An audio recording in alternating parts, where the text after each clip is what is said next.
Ndugu zangu, nimepewa dakika moja. Makamu mwenyekiti John Heche, karibu Ukonga. Kata hii ni ya kwako.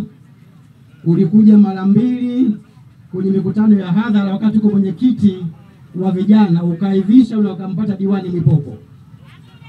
Mwenyekiti mjumbe wa kamati kuu dada yetu Rose kutoka Iringa, mwenyekiti baraza la wazee mama yangu Susan Limo. Kata hii ni ya kwako. Ulipokuwa bungeni ulikuwa kuwafutulisha wajane hapa kwa miaka 2. Hongera sana, karibu sana. Ndugu zetu, kwa ajili ya muda, wengi mnalifahamu ni kwa diwani wa kata hii, na katika miaka 5 waliosema kwamba hatukufanya lote lile, natambua na madiwani wenzangu mikono juu. Amina sana, amina. Tuliingia mwaka 2015, lakini ndani ya miaka 5 2010 hadi 2015, Mheshimiwa Makamu wa Rais, manispaa imekuwa ikipata hati chafu kwa sababu ya matumizi mabaya ya fedha. Lakini tulisimamia, tukaweka heshima. Miaka 5 kuanzia 2015 mpaka 20, kila mwaka tumekuwa tukipata hati safi za matumizi yenu ya fedha zenu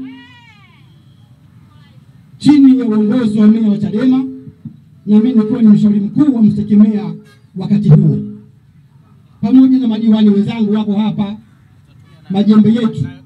Lakini haitoshi, tumehakikisha kwamba tuliweka mpango wa kuweka barabara za lami. Tulikuta kuna mpango wa kuweka barabara za vumbi na changarawe miaka yote toka halmashauri inaanzishwa.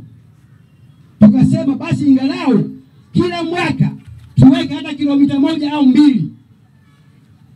Tulisema barabara za lami, na toka 2011 kwenye kata yenu ya Ukonga na manispaa kuna fedha zilikuja bilioni 45 kwa ajili ya kuanza barabara za lami za ujenzi kutoka DMDP Benki ya Dunia.